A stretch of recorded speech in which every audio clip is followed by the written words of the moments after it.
श्रीमंतांनी इतकं चिंताग्रस्त व्हायचं काहीच कारण नाही. प्रश्न महत्वाचा असला तरी त्याचा निर्णय लागल्यासारखाच आहे.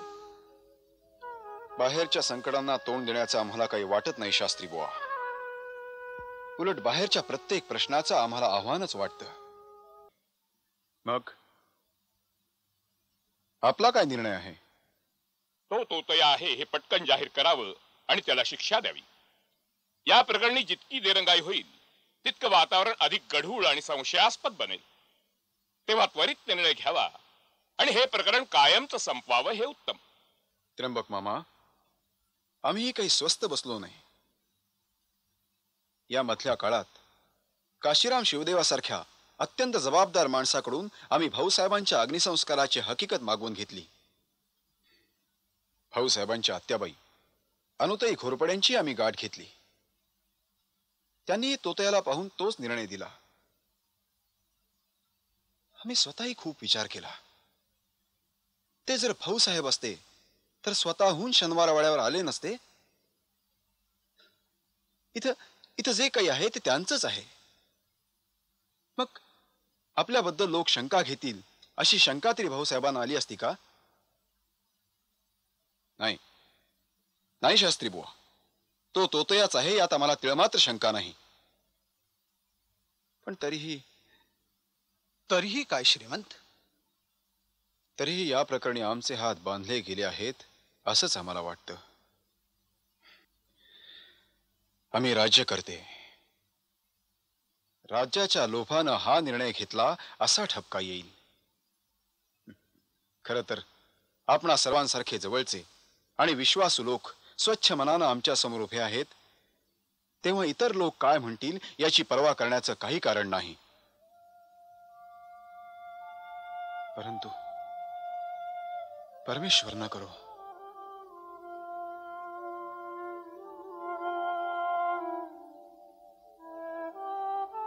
परमेश्वर न करो, आमच्या घरात जर असा कोणाला संशय आला तर मात्र आम्ही स्वतःला माफ करू शकणार नाही.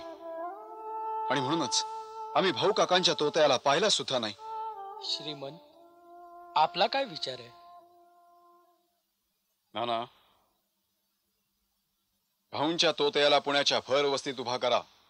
शहरात दवंडी पिटवा. भाऊंना प्रत्यक्ष पाहणारे अनेक लोक पुण्यात आहेत. त्यांना हा तोतया पाहू देत. प्रजेकडून या प्रकरणाचा निर्णय व्हावा हे बरं. पण श्रीमंत, पुण्यातील ज्या नागरिकांचे भाऊसाहेबांशी संबंध होते आणि ज्यांना केवळ उत्सुकता होती अशा लोकांनी तोतयाला पाहिलेला आहे आणि आपला निर्णय सुद्धा दिलेला आहे. मग परत नाही पेठे, श्रीमंतांचं बरोबर आहे. आत्ता जे घडलं ते आपापसातलं. त्यावर जाहीरपणाचं शिक्कामोर्तब व्हायलाच हवं. ते बरोबर आहे शास्त्री बुवा. पण या सर्व प्रकारामुळे श्रीमंतांना खूप मनस्ताप होणार आहे. त्या प्रकारचा मनस्ताप श्री गजाननानं आमच्या रोजनिशीत लिहून ठेवलाय पेठे. आम्हाला तो सहन करावा लागणारच. करूही? नाना, तो त्याला उद्या भर चौकात उभा करा. तुम्ही स्वतः जातीनं हजर राहा. लोकनिर्णयानंतरच आम्ही या प्रकरणाचा निर्णय देऊ. जशी आज्ञा श्रीमंत.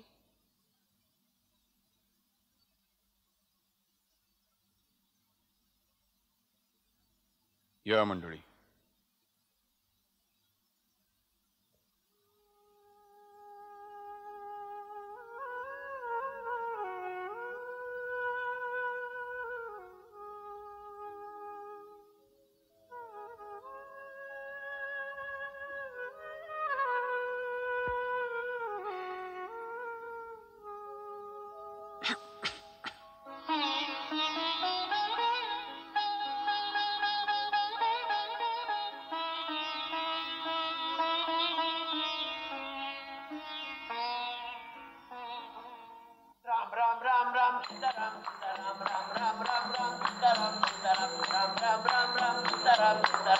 अयोध्या नगरी आणखीन महाराज शृंगारलेली आहे. गुड्या उभारलेल्या आहेत, तोरणं लावलेली आहेत. आणखीन महाराज आकाश कंदील झगमगत आहेत बरं का महाराज. सडा संमार्जन करून आणि नागरिक जन शुचिरभूत होऊन. मी काय म्हणत होते, अगदी हत्ती अंबारी पाठवून स्वागत करायला पाहिजे. काय म्हणाले? स्वागत स्वागत. हा, स्वागत स्वागत. रामाचं ना? हो, रामाचंच. हा, मग व्हायलाच पाहिजे. ऐकू येण्याच्या नावानी शंख आणि ज्यात त्यात नाक खुपसायला पाहिजे.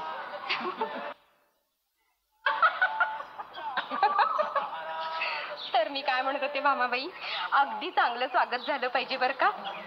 अगं पण तोतया ना तो, ते सिद्ध कुठे झालंय अजून? इकडून चांगलं झालं की तो अगदी सदाशिवराव भाऊंसारखं दिसतो म्हणून. अगदी काडीचाही फरक नाही. तुमच्या यजमानाने पाहिलं होतं सदाशिवराव भाऊंना? हे हो, त्यांना कुणीतरी सांगितलं. मी पाहिलंय बळवंतराव स्वतः सदाशिवराव भाऊना. हो, म्हणजे कसं आहे, तुम्ही हे असे इथे मी आणि इथे तुम्ही आहात ना, तिथे सदाशिवराव भाऊ साहेब अंबारीत हत्तीवरती. तो नाही म्हणता? हे हो, ते तेजच वेळ नाही, म्हणजे साम्य असेल पण नाही, पेशव्यांचं तेज वेगळंच. काय बळवंतराव, या लोकांचं काही सांगता येत नाही अप्पा. सत्तेचा लोभ आहे. अरे खऱ्या हिऱ्याला हिणकस ठरवून स्वतःच कोंदण सुरक्षित ठेवण्याची धडपड चालू असेल. काय खरं नाही बळवंतराव? असेल तसंही असेल. जिथे प्रत्यक्ष परमेश्वराला लोभ नाही सुटला तिथे माणसाचा काय पाड, काय भाऊ? बरोबर आहे.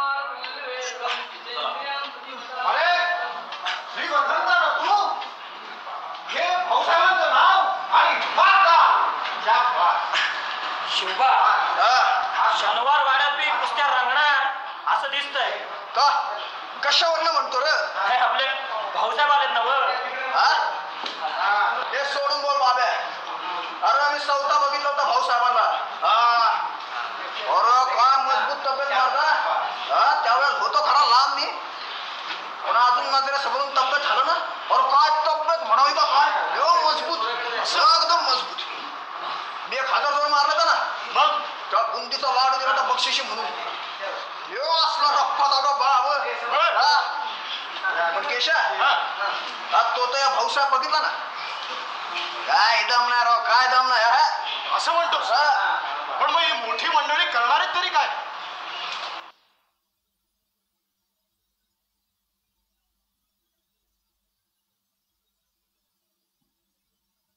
कोण? पार्वती काकू, या ना, या, बसा बसा. आज्ञा केली असती तर आम्ही स्वतः आपल्या महाली हजर झालो असतो. आज्ञा? आम्ही आणि प्रत्यक्ष पेशव्यांना आज्ञा करणार? असं का बोलता काकू? का? खरं बोललं तर लागतं. पण आमचं आता असं काय शिल्लक राहिलंय की आम्ही पेशव्यांना भिवून खोटं बोलावं? नाही काकू, असं बोलू नका. आपण आमच्या काकू असला तरी आईसाहेबांच्या जागी आहात. आईसाहेब मला दुरावल्या, पण आपल्या पदरी घालून गेल्या. प्रसंग पडला म्हणजे या सगळ्या गोष्टी फक्त बोलायच्याच असतात काकू. नाहीतर इकडची चौकशी आपण अशी भर बुधवार चौकावर केली नसती. रावसाहेब, असा जीव घेणा खेळ खेळून आमची अब्रू चव्हाट्यावर मांडू नका. एवढीच भीक मागायला आम्ही तुमच्या दाराशी आलो आहोत. नाही काकू, असं बोलू नका.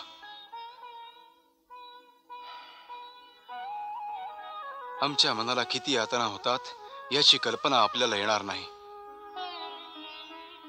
काकू, सगळ्यांच्या नजरेत मी श्रीमंत रावसाहेब असेन, पण आपला तरी माधवच आहे. हातून चूक झाली असेल तर शिक्षा द्या, आम्ही आनंदाने भोगू.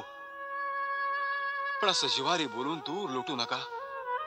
मग माधवा, इकडच्या खरेपणाची चौकशी आपण भर बुधवार चौकावर सुरू केली तसं आम्ही ऐकलं. ते का खोटं? नाही काकू, दुर्दैवानं ते खरं आहे. पण काकू, एक लक्षात घ्या, तो भाऊंचा तोत्या आहे हे ठरल्यानंतरच आम्ही त्याला जनतेसमोर उभा केला. पण त्यांना तोतया ठरवलं कुणी? खुद्द त्यांच्या आत्यांनी, पुण्यशील अनुसयाबाई घोरपड्यांनी. आणि तुम्ही ते खरं मानलत. माधवा, भास्कर भट वझे आणि शिवराम दीक्षित यांनी त्यांच्या खरेपणाबद्दल पत्र पाठवून आम्हाला जो निर्वाळा दिला तो खोटा कशावरून? कारण ते दोघेही या निर्वाळ्यावर शपथ प्रमाण करायला तयार नाहीत. होय काकू, आम्ही तोही प्रयत्न करून पाहिला. काकू, काका परत आले तर ते आम्हाला नको आहेत असं का वाटतं आपल्याला? ते परत आले तर आपल्या इतकाच आम्हालाही आनंद होईल याबद्दल मनात जराही शंका बाळगू नका. केवळ आपल्या काकू, केवळ आपल्या मनात असा काही किंतु निर्माण होऊ नये म्हणून आम्ही भाऊ काकांच्या तोत्याचं मुखावलोकनही केलेलं नाही. अगदी निरपेक्षपणे आम्ही याची चौकशी करत आहोत याची खात्री बाळगा. पट्ट रे माधवा, हेही पट्ट. पण परिस्थितीच अशी उभी राहते, विचार करण्याची शक्तीच कुठते. खरं काय खोटं काय हे समजेनाच होतं. म्हणूनच म्हणते माधवा, ही घरची बाब अशी चव्हाट्यावर मांडू नकोस. हे नाव त्या जीवानं धारण केलंय, त्या नावाची अशी बुधवार चौकावर चिरफाड व्हावी सहन होत नाही रे.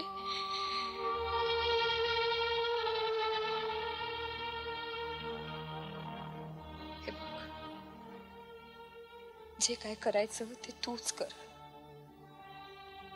नियतीवरचा आमचा विश्वास उडत चाललाय, पण तुझ्यावर मात्र कायम आहे.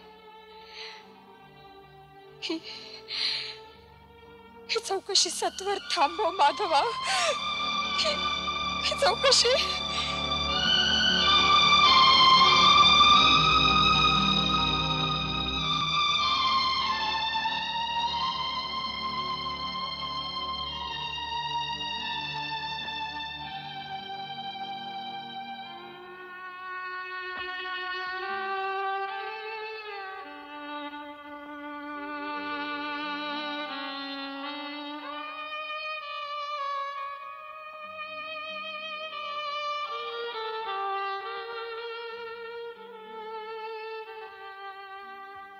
पुण्यशील पार्वती काकूंच्या आणि आमच्या आयुष्यात हा प्रसंग न येता तर किती बरं झालं असतं.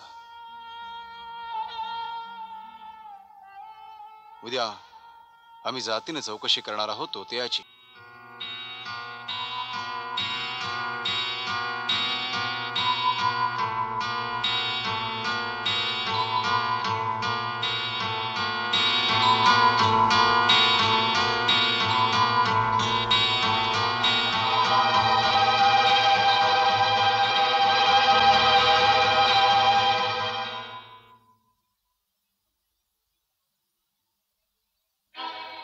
शास्त्री बुवा, केशव शास्त्री, आपण श्रीमंत सदाशिवराव भाऊ साहेबांना अगदी जवळून ओळखत होतात, होय ना? होय. मग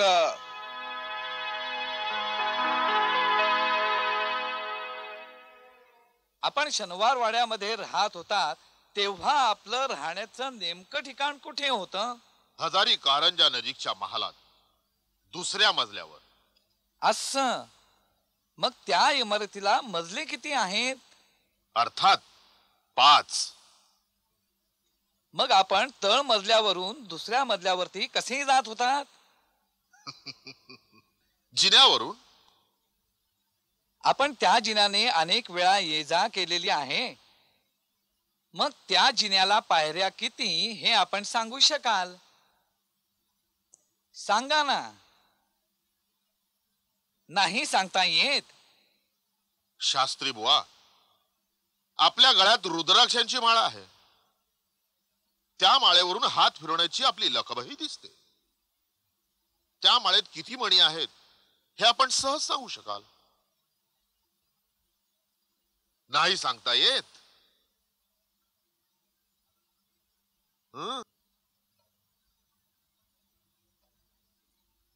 आपण स्वतःला सदाशिवराव भाऊ म्हणून घेता? नाही रामशास्त्री, आम्ही म्हणून घेत नाही, तर आम्ही स्वतःच सदाशिवराव भाऊ आहोत. असं? भाऊ साहेबांना व्यायामाची आवड होती? हो. आम्ही खास तयार करून घेतलेल्या मुदगलांची जोडी अजूनही आमच्या महाली असेल. व्यायामानं तयार झालेलं कसदार शरीर आणि आपली ही तब्येत, यात काहीच फरक दिसत नाही का? आहे तर. पण राज्यकर्त्यांनी चौका चौकातून शोभा मांडल्यावर आमची तब्येत कसदार कशी राहावी? असो, प्रगट झाल्यावर आपण सरळ पुण्यात का नाही आला? आज आमचं जसं स्वागत होत आहे तसं आम्हाला करून घ्यायचं नव्हतं प्रभूने. क्षणभर हे खरं मानलं तरी एक गोष्ट आपल्या लक्षात आली असेल. ज्या पुण्यात आपण वाढलात, ज्या मुलखात आपण फिरलात, तिथला एकही इसम आपली ओळख दाखवायला पुढे आला नाही. अगदी एकालाही आपली ओळख पटू नये. कशी पटावी? कोण डझेल? जिथं राज्यकर्तेच आमच्या विरुद्ध आहेत तिथं आमच्या वतीनं साक्ष देऊन स्वतःच्या घरादारावरून गाढवाचे नांगर कोण फिरवून घे? जसा राजा तशी त्याची प्रजा. खामोश. फार ऐकलं. आमच्या ठाई न्यायबुद्धी नसती तर तू सापडलास तेव्हाच तुला हत्तीच्या पायी दिलं असतं. एवढा त्रास आणि एवढी उसंत घेत थांबलो नसतो. तू आजवर अनेक खोट्या शब्दा घेतल्या आहेस. आजही आम्ही तेच प्रमाण धरणार आहोत. पण एक लक्षात घे, तू भाऊ काका नाहीस हे आम्ही पुरेपूर ओळखलं आहे.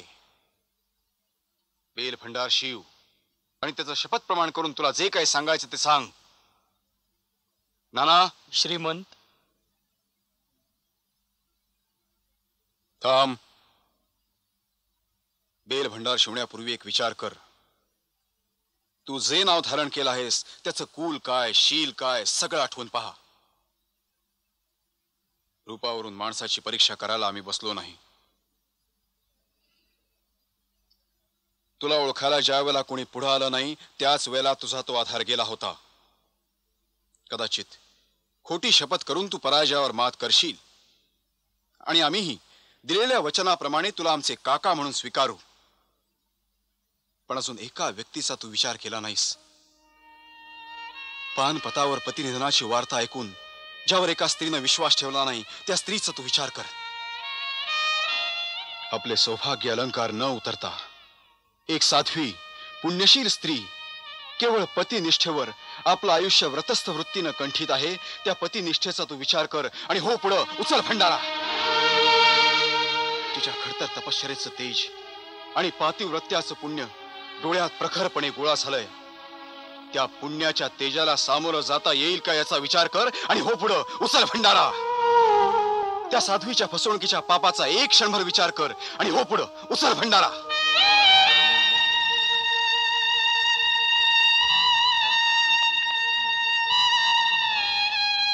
क्षमा श्रीमंत, मला क्षमा करा. मी सदाशिव भाऊ नाही. मला क्षमा करा श्रीमंत, मला क्षमा करा. मी तोतया आहे.